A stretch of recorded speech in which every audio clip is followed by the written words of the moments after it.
La reina acusada de adulterio en público, juicio humillante y venganza. Estás arrodillado en el frío suelo de piedra, sintiendo cada temblor del castillo como si respirara contigo. El murmullo de la multitud atraviesa las paredes, un zumbido lejano de voces ansiosas, como un enjambre esperando sangre. Ante ti, una puerta de roble reforzada separa el silencio de esta cámara del clamor del gran salón, donde tu destino ya ha sido discutido, sopesado y casi decidido, y ni siquiera te han escuchado. Las finas cadenas de tus muñecas tintinean cuando intentas levantarte, y es en ese instante cuando el sonido resuena por la habitación, como si anunciara una incómoda verdad. Hoy no eres reina. Hoy solo eres la mujer acusada de adulterio en público ante todo el reino, reducida a un espectáculo. Sientes el olor a cera quemada, hierro húmedo y miedo antiguo. Sobre la mesa al lado, descansa un libro de oraciones que apenas puedes sostener con tus manos temblorosas. La seda de tu vestido, otrora símbolo de gloria, ahora pesa como un manto de acusación. Al levantar la vista ves, en la pequeña ventana enrejada, una franja del cielo gris, cortada por las torres de Londres. Afuera la ciudad comenta, juzga, ríe y teme. Los rumores corren más rápido que los mensajeros. Te preguntas, ¿en qué momento dejaste de ser la esposa del rey para convertirte en la protagonista de un rumor irreversible, alimentado por enemigos, mujeres resentidas, señores ambiciosos y consejeros que ven en tu caída una oportunidad para ascender? Nadie nace preparado para ser arrastrado de la intimidad de una alcoba a la exposición de un tribunal. Sin embargo, su historia comenzó mucho antes de esa mañana. Recuerda la primera vez que pisó la corte, años atrás, cuando aún era solo un rostro más entre damas y pajes en los pasillos perfumados de poder. En aquel entonces, el rey era para usted una figura distante, casi mítica, rodeada de hombres de armas y teólogos. Asistías desde lejos a las audiencias donde los súbditos se arrodillaban para suplicar favores o perdón. Fue allí, entre tapices y velos susurrantes, donde te diste cuenta de algo terrible y fascinante sobre la corte. Nadie era solo lo que parecía ser. Detrás de cada sonrisa había cálculo. Te convertiste en experta en leer esas sonrisas. Veías cómo las otras damas medían en silencio la belleza de cada nueva llegada, cómo los nobles observaban discretamente las alianzas políticas que surgían en torno a una mirada prolongada o un gesto aparentemente inocente. En poco tiempo, comprendiste que allí la atracción nunca era solo física, también era territorio, influencia, ventajas futuras. Cada conversación en el pasillo podía decidir el destino de familias enteras. Cada palabra mal colocada podía condenar a alguien al olvido o a la horca. La corte era un tablero vivo y sin darse cuenta, usted ya caminaba sobre sus frágiles casas. Fue en ese escenario donde la mirada del rey finalmente se encontró con la suya. No fue un momento romántico, no como suelen inventar las historias. Usted retrocedía discretamente para ceder el paso, llevando un pequeño paquete de cartas oficiales. El rey, rodeado de consejeros y guardias, giró la cabeza en su dirección casi por casualidad, y por un instante sus miradas se cruzaron. Viste cansancio, curiosidad, tal vez aburrimiento, hasta que algo cambió.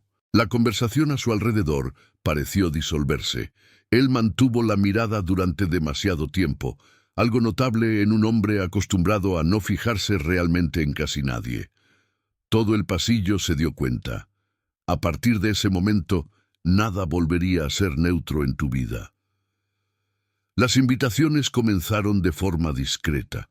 Primero, una convocatoria para participar con más frecuencia en las ceremonias religiosas en el séquito cercano a la reina entonces reinante. Luego, algún lugar destacado en los banquetes, estratégicamente situado a una distancia en la que sus rasgos pudieran contemplarse sin escándalo abierto. Se le instruyó para que usara determinados colores, se presentara en ciertas ocasiones, aprendiera ciertos bailes. Alguien ya la estaba moldeando, no como persona, sino como imagen ideal para ocupar un espacio vacío en el corazón y en el proyecto político del rey. Aún así, usted resistió durante un tiempo, guiada por una mezcla de pudor, miedo y una extraña lucidez que le decía que allí no había ningún cuento de hadas, sino una apuesta letal. El antiguo matrimonio del rey atravesaba una crisis irreversible. El reino murmuraba sobre la ausencia de un heredero varón, sobre la obsesión del monarca por garantizar la continuidad de la dinastía, sobre las negociaciones con Roma y las tensiones teológicas que crecían en las sombras. Los religiosos se dividían, los nobles tomaban posición, el pueblo reaccionaba con esperanza o desconfianza, según su propia fe y su propio bolsillo. No solo eras una mujer atractiva a los ojos de un hombre poderoso, eras la pieza central de un cambio profundo que afectaba a dogmas, leyes antiguas y costumbres sagradas. Aceptar el amor o el interés del rey significaba también aceptar el peso del cisma espiritual y político que se avecinaba. Aún así, cediste. No como quien se rinde, sino como quien es arrastrada por una ola más grande que su propia resistencia. Cuando finalmente te diste cuenta de que estabas prometida, observada por todo el reino como futura reina, ya era demasiado tarde para volver a ser anónima. Los enemigos surgieron de inmediato, viejos aliados de la antigua reina, cortesanos que se sentían menospreciados, embajadores extranjeros que veían en tu ascenso un riesgo para las alianzas internacionales. Su imagen comenzó a ser retratada de dos maneras. Para algunos, usted era el símbolo de una nueva era. Para otros, la encarnación de una ambición peligrosa, una tentación que no solo provenía del cuerpo, sino de ideas audaces y una postura demasiado firme para una mujer. Junto al rey, aprendiste rápidamente el arte de equilibrar la devoción y la autoridad. Participabas en debates religiosos, protegías a los estudiosos cercanos a la nueva teología, intercedías por tus amigos, influías en favores pequeños y grandes. No eras solo un adorno, y eso, para muchos, era inaceptable. Cada una de tus intervenciones era registrada en silencio por aquellos que esperaban una ocasión para vengarse.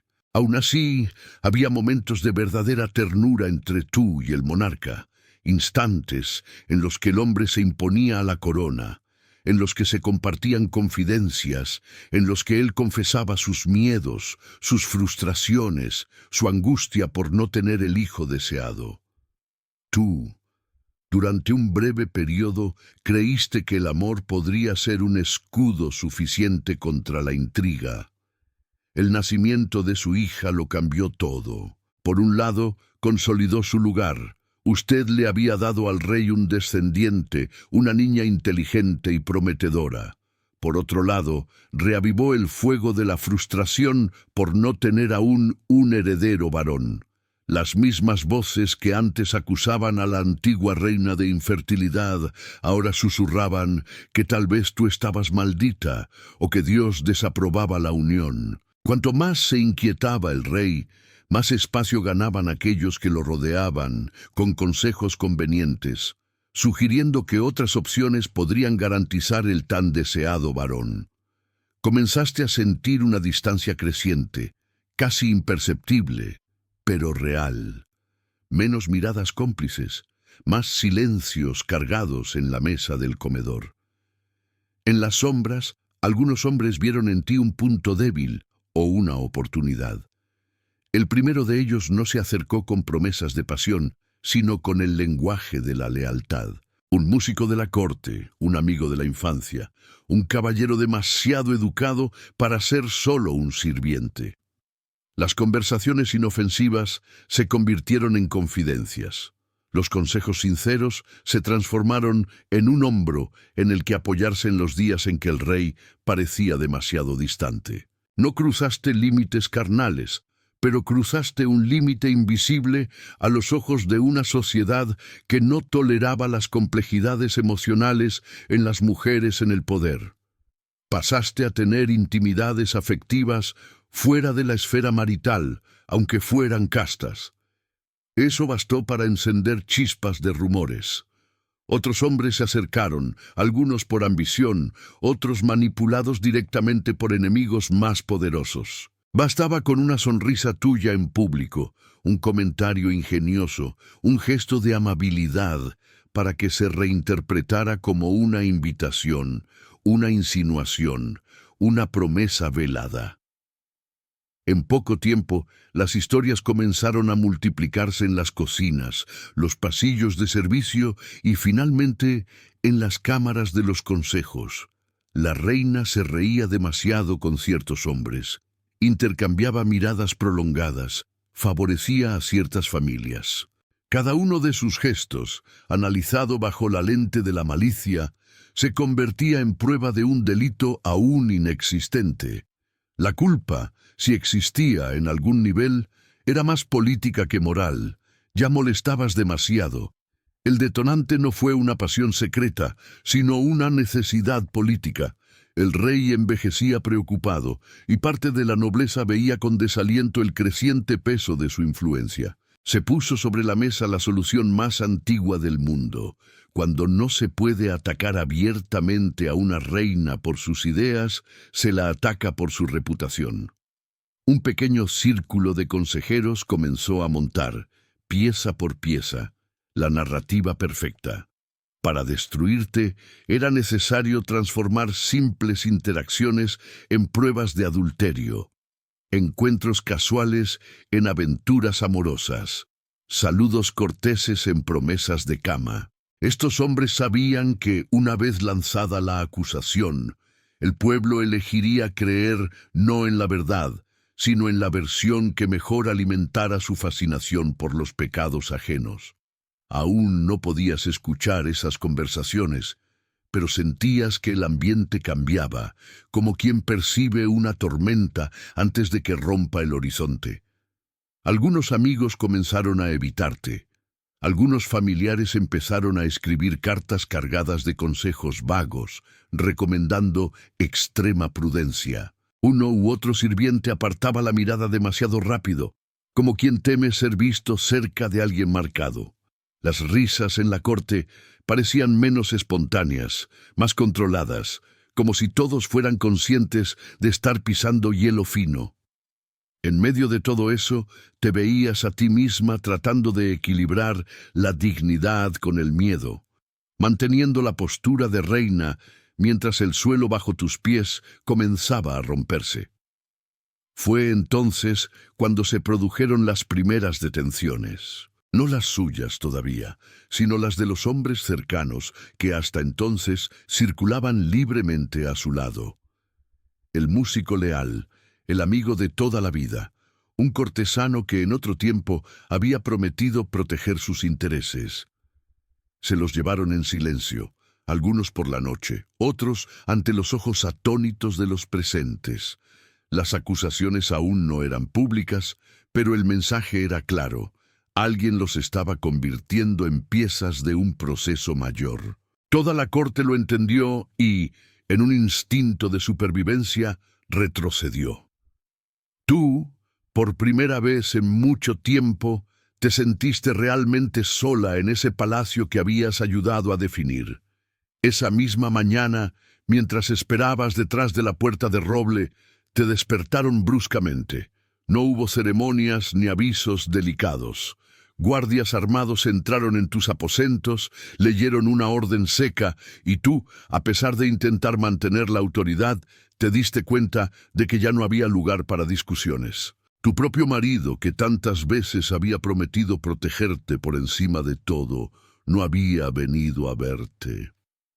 De camino a esta sala de espera, atravesaste pasillos que conocías de memoria, pero que hoy te parecieron extraños, como si el castillo hubiera cambiado de aspecto.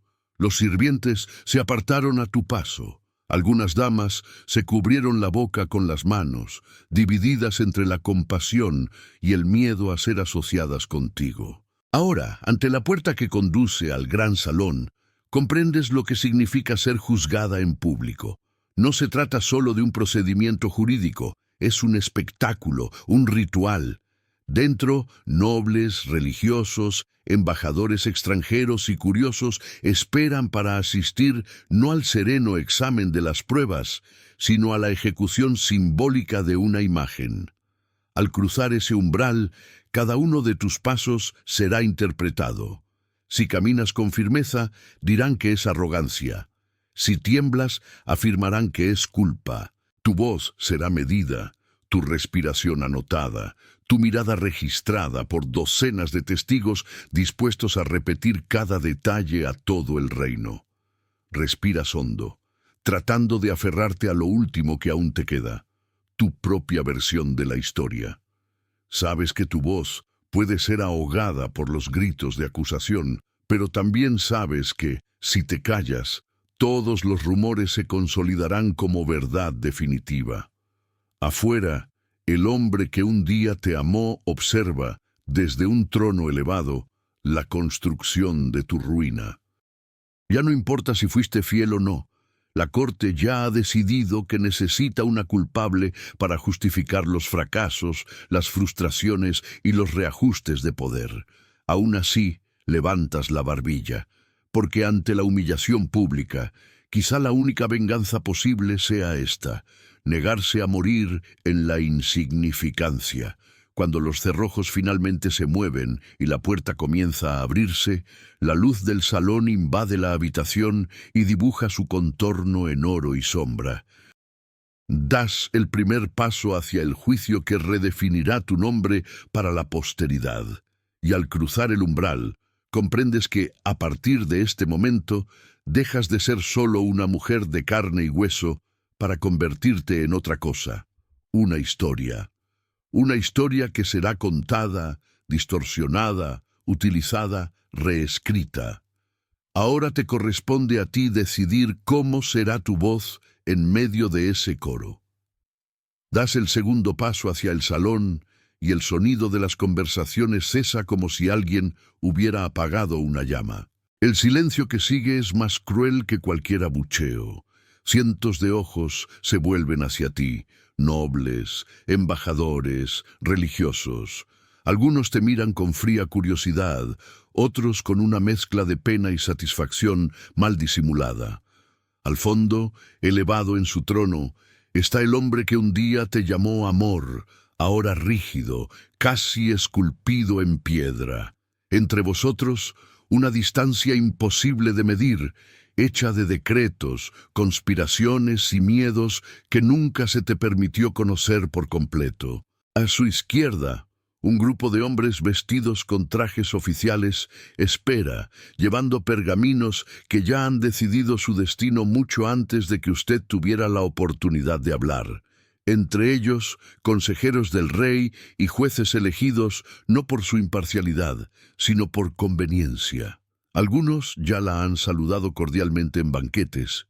Ahora evitan su mirada, como si el simple contacto visual pudiera comprometer sus carreras y fortunas. Usted se da cuenta con claridad cortante de que el juicio al que será sometida no se basa en hechos, sino en una narrativa. La historia que ellos necesitan contar para justificar lo que está por venir.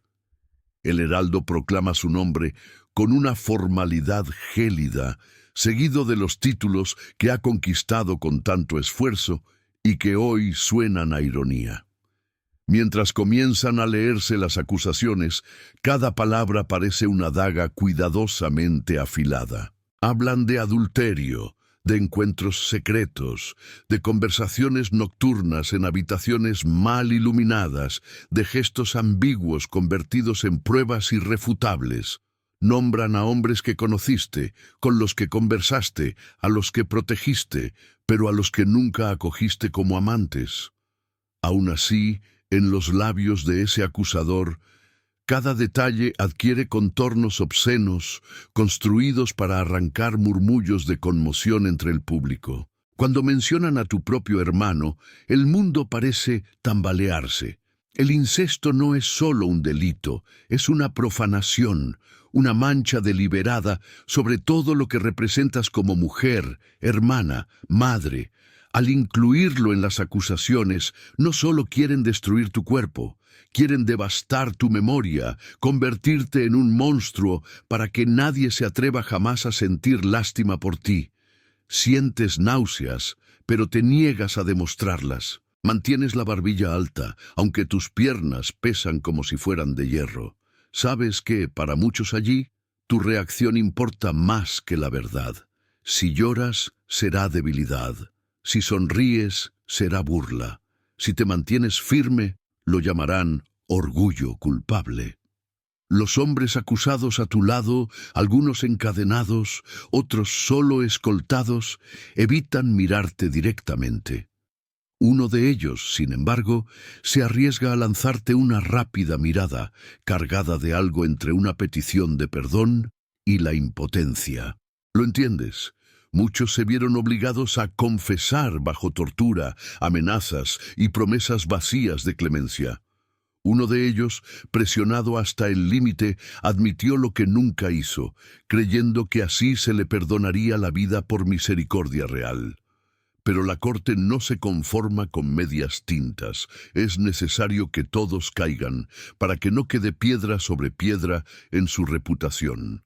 El fiscal enumera fechas, lugares, horas, algunas coincidentes con eventos públicos en los que usted estaba claramente en otro lugar.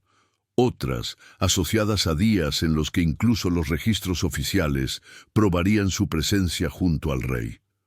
Pero eso no importa. Errores cronológicos, contradicciones lógicas, lagunas evidentes, todo queda engullido por el deseo colectivo de ver avanzar el espectáculo.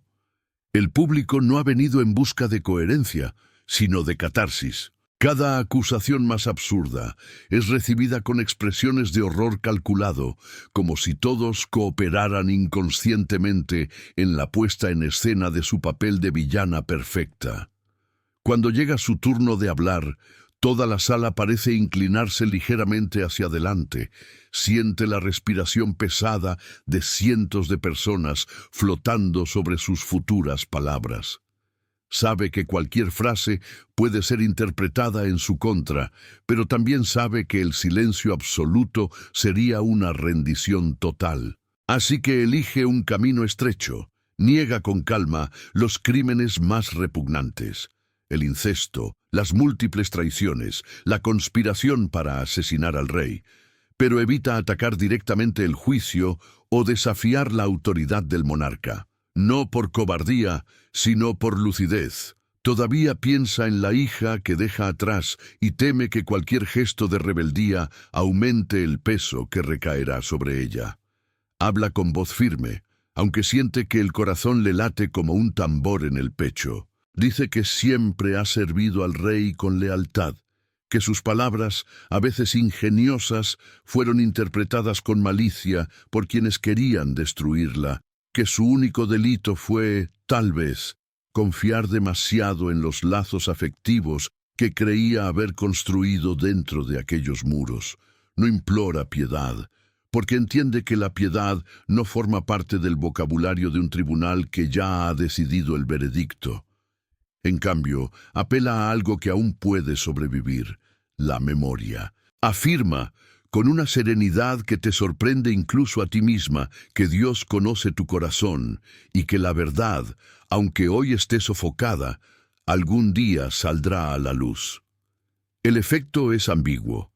Algunos rostros en la audiencia se contraen con incomodidad, como si una parte de ellos quisiera creer en ti, pero el miedo se lo impidiera.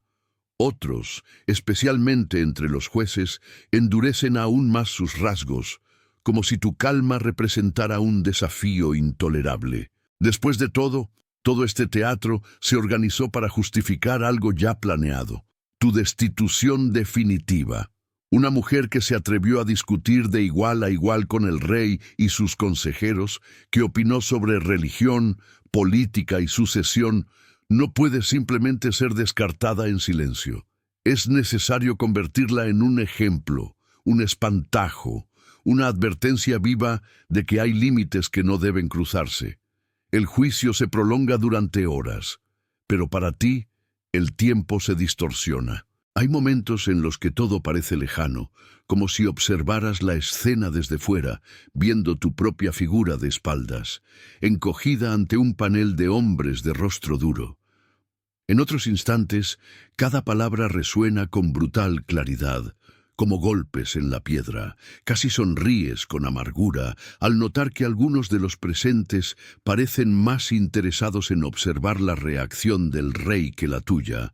De vez en cuando, un ligero cambio en su expresión, una mandíbula apretada, un suspiro, una mirada perdida, desencadena susurros a tu alrededor. Él también está siendo juzgado allí, aunque en silencio, por la forma en que afronta su caída. Cuando se proclama el veredicto, no hay ninguna sorpresa real, solo la extraña sensación de escuchar en voz alta lo que ya sabía: culpable de adulterio, culpable de incesto, culpable de alta traición, por supuestamente desear la muerte del rey para casarse con otro. La sentencia es clara: muerte. Una pena que dicen podría ser más cruel: fuego, tortura prolongada, pero que generosamente será por la rápida espada de un verdugo extranjero, convocado para dar al espectáculo un barniz de dignidad. Se menciona la palabra misericordia, y la sala parece respirar aliviada, como si hubiera presenciado un acto de bondad, no de destrucción calculada. Sientes que tu cuerpo reacciona con un breve temblor, pero te aferras a tu postura como quien se agarra a una tabla en un mar embravecido. No les darás el placer de verte derrumbarte. Cuando la llevan de vuelta, escoltada por guardias, el recorrido por el salón se convierte en parte del castigo. Se ve obligada a caminar lentamente entre filas de gente que la observa como si mirara a un animal raro, exótico, peligroso y ahora enjaulado. Algunos apartan la mirada avergonzados, otros la miran sin pudor, tratando de grabar cada detalle para narrar más tarde el instante en que vieron a la reina en desgracia. Su vestido se arrastra pesadamente, como si llevara todas las acusaciones atadas a la barra. Al cruzar de nuevo el patio, te das cuenta de que la humillación pública no ha terminado, sino que, en realidad, acaba de empezar. Los sirvientes dejan lo que están haciendo para observarla. Algunas mujeres se santiguan, sin saber si rezan por ti o contra ti. Los hombres cuchichean entre ellos, especulando sobre detalles íntimos que nunca conocieron realmente, pero que ahora se sienten autorizados a inventar con gran riqueza de detalles. Tu imagen, hasta ayer envuelta en reverencia, se ha convertido en una especie de leyenda morbosa en tiempo real. Caminas bajo una lluvia de miradas que te desnudan, te destrozan y te juzgan, mientras el castillo, mudo y antiguo, parece observar con cierta resignación. Ya ha visto este espectáculo antes y sabe que lo volverá a ver. De vuelta a su habitación, en la fortaleza que ahora es una prisión, encuentra el ambiente extrañamente vacío. Muchos de sus objetos personales han sido retirados, como si ya no le pertenecieran. Ciertos retratos desaparecen de las paredes, joyas, libros, recuerdos de tiempos felices desaparecen sin explicación. Es como si te estuvieran borrando por etapas, desmantelando no solo tu posición actual, sino cada rastro de lo que fuiste.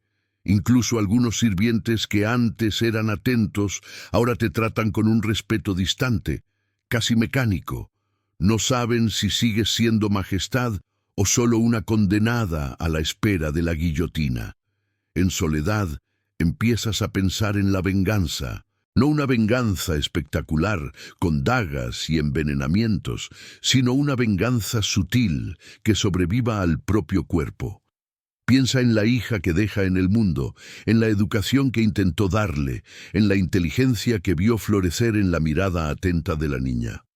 Imagina que algún día esa niña, ya crecida y educada, podrá escuchar las historias sobre su madre pecadora y cuestionarlas. Podrá examinar documentos, observar contradicciones, escuchar relatos contradictorios y en el silencio de sus aposentos reconstruir para sí misma una versión más justa de quién fuiste.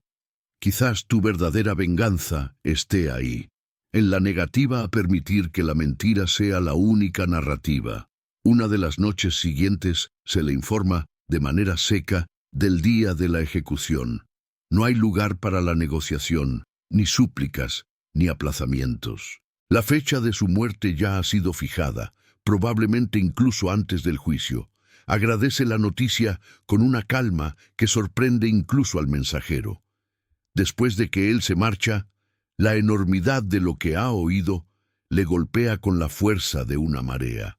Sin embargo, en lugar de una desesperación ciega, algo extraño nace dentro de ti, una lucidez gélida. Si nada puede impedir el final, al menos queda moldear la forma en que lo afrontarás. Decides entonces, con la rigidez de quien elige su propia armadura, que tus últimos días no se entregarán al pánico, sino a la construcción consciente de tu última imagen. Pasas la noche siguiente contando el tiempo, no por las campanas, sino por los pensamientos que se repiten como mareas. Cada recuerdo que regresa es examinado con un cuidado casi clínico. La primera mirada del rey, las promesas susurradas, los días en que creyó ser amada, no solo como instrumento político, sino como mujer. Poco a poco, sin embargo, algo cambia en la forma en que revisitas el pasado. La pregunta deja de ser ¿por qué me está pasando esto a mí? Y se convierte en ¿cómo quieren que me recuerden? Te das cuenta de que no puedes controlar el veredicto de los hombres, pero aún puedes influir en la historia que resonará después de que caiga el hacha. Es ahí donde la idea de la venganza se fija con claridad, no en salvar tu propio cuerpo, sino en negar que tu memoria sea solo un telón de fondo para la narrativa de ellos. En los días previos a la ejecución, observas atentamente a cada persona que entra y sale de la celda.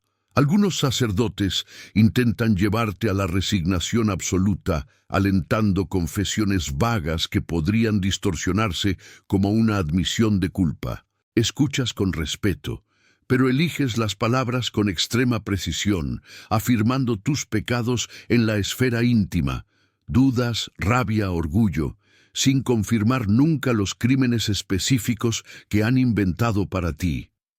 Otros visitantes, enviados discretamente por el rey, parecen más interesados en medir su estado de ánimo que en consolarla. Quieren saber si está tranquila, si planea un discurso inflamado, si dejará alguna declaración que pueda avergonzar a la corona. Usted responde con serenidad calculada, construyendo la imagen de una mujer que acepta la muerte, pero no la mentira. A veces, sola, le hablas a tu hija ausente como si estuviera sentada frente a ti.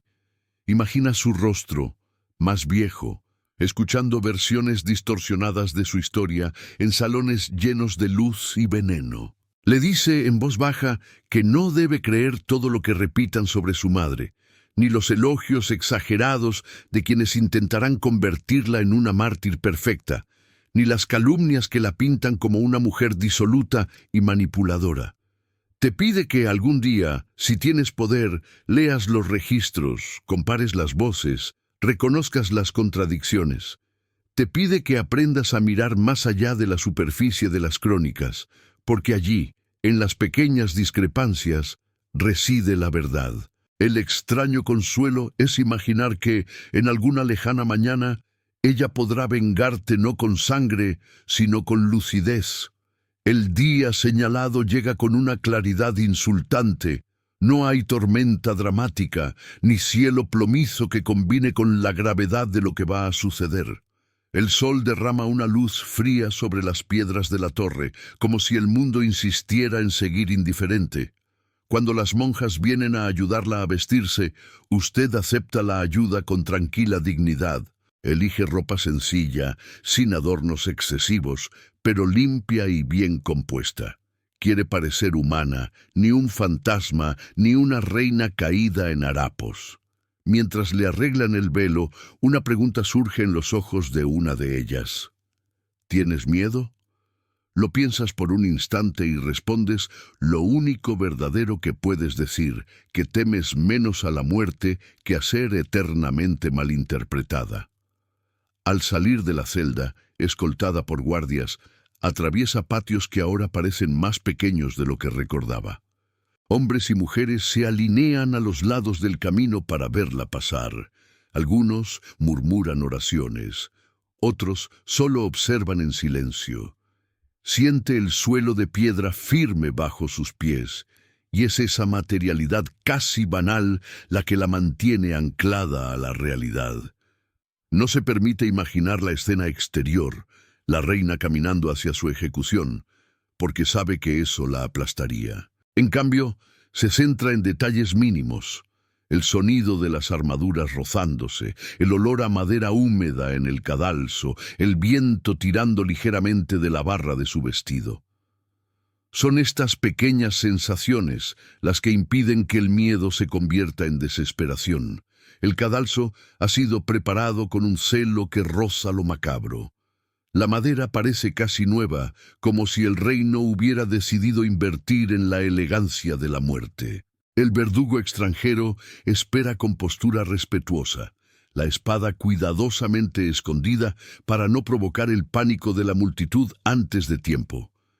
Te das cuenta de que incluso en la forma de matar hay un cálculo político. Han elegido a alguien conocido por su rapidez y precisión para que no digan que la reina ha sido mutilada como una delincuente común. Es un gesto de crueldad revestido de cortesía. Quieren tu sangre, pero también desean parecer civilizados a los ojos de Europa. Antes de arrodillarte, sabes que se te permitirá hablar.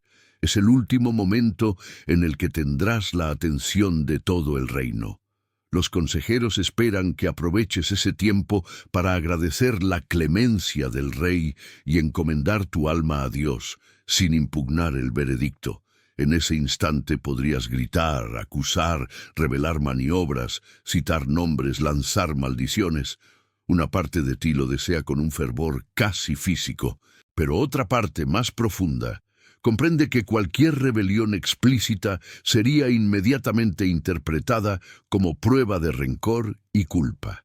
Así que, una vez más, eliges un camino estrecho entre la sumisión y la rebelión. Hablas de la propia debilidad humana. Admites haber sido imperfecta como cualquier persona, pero niegas, con serena firmeza, haber traicionado al rey de la forma en que lo describen. Alabas su misericordia sin exageraciones, no porque creas en ella, sino porque comprendes el peso de esa palabra en los oídos de la multitud. Cuanto más civilizado parezca él, más bárbaro será el contraste entre la imagen proyectada y el acto real, y esa contradicción sobrevivirá en la memoria de quienes lo presencian. Pide oraciones, no solo por él, sino por todos los presentes, incluidos los que la condenaron.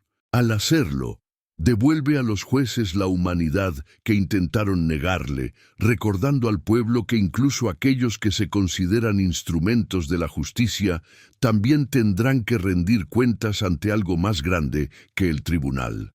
Mientras habla, nota cómo cambian las expresiones de la multitud. Algunos lloran abiertamente, otros, rígidos, parecen luchar contra una compasión incómoda. Durante unos minutos, usted se convierte en algo más que la caricatura de la adúltera. Vuelve a ser una persona, una mujer, una madre, una figura compleja que no cabe en las líneas de una sola acusación. Sabes que eso no cambiará la sentencia que te espera, pero tal vez cambie la forma en que algunos contarán esta mañana. Quizás alguno de los presentes escriba más tarde una carta en la que describa no solo la caída de una pecadora, sino el valor de alguien que se negó a salir de la historia en silencio. Y eso, a tus ojos, ya es una fisura en el monumento de mentiras erigido contra ti. Cuando termina de hablar, no hay aplausos, solo un silencio denso, roto por sollozos aislados y respiraciones entrecortadas. Te arrodillas, rezas tu última oración en voz baja, entregas tu cabeza y tu cuello a la posición exigida. El verdugo, siguiendo el protocolo, pide perdón por adelantado, como si su gesto pudiera disociarse de la máquina que lo ha llevado hasta allí. Lo perdonas, sinceramente, porque entiendes que él es solo la mano visible de una decisión tomada mucho más arriba. Tu mente viaja brevemente hasta tu hija, imaginándola durmiendo en alguna habitación lejana, ajena al sonido que está a punto de dividir su vida en un antes y un después. El golpe es demasiado rápido para que el miedo tenga tiempo de convertirse en pánico. Por un instante solo hay luz, ruido y un vacío que se traga todas las palabras. Para quienes lo presencian, sin embargo, el momento se prolonga. Algunos afirman después haber visto una sonrisa tranquila en su rostro. Otros dirán que notaron un temblor de terror en el último segundo. Cada uno reconstruirá la escena según sus creencias y necesidades. En pocos días, diferentes versiones circularán por tabernas, iglesias y pasillos. En pocas décadas, su muerte se habrá convertido en un símbolo moldeado por intereses políticos, religiosos y literarios. Dejas de existir como cuerpo, pero resucitas como narrativa en constante disputa. Pasan los años y tu hija crece bajo el peso ambiguo de tu nombre. Algunos intentan utilizarla como prueba viviente de la culpa materna, otros como reparación histórica. Ella lee crónicas, escucha rumores, nota cómo los hombres intentan guiarla para que te recuerde solo como advertencia o como santa. Con aguda inteligencia, comienza a percibir la diferencia entre el relato oficial y la verdad posible. En cartas privadas, en decisiones políticas, en la forma en que maneja la religión y el poder, la sombra de la madre injustamente juzgada aparece como una fuerza silenciosa. Sin darse cuenta, el reino que un día la condenó pasa a ser gobernado por alguien que lleva la sangre y la memoria de aquella a quien quiso borrar. Siglos después, estudiosos, cronistas y curiosos siguen discutiendo lo que realmente ocurrió. Algunos defienden que las pruebas contra ti eran endebles, forjadas para dar paso a un nuevo matrimonio real. Otros insisten en que tal vez haya algo de verdad en las acusaciones, porque la ambigüedad parece atraerles más que la justicia. Se escriben libros, se representan obras de teatro, se pintan cuadros. Su imagen oscila entre la heroína incomprendida, la víctima política, la seductora peligrosa y la pionera religiosa. Y aunque ninguna de estas máscaras es totalmente usted, todas contienen fragmentos de lo que vivió. Al final, su venganza se cumple. Por mucho que intenten fijarle una única etiqueta, usted sigue siendo escurridiza, múltiple, imposible de reducir a un veredicto simplista.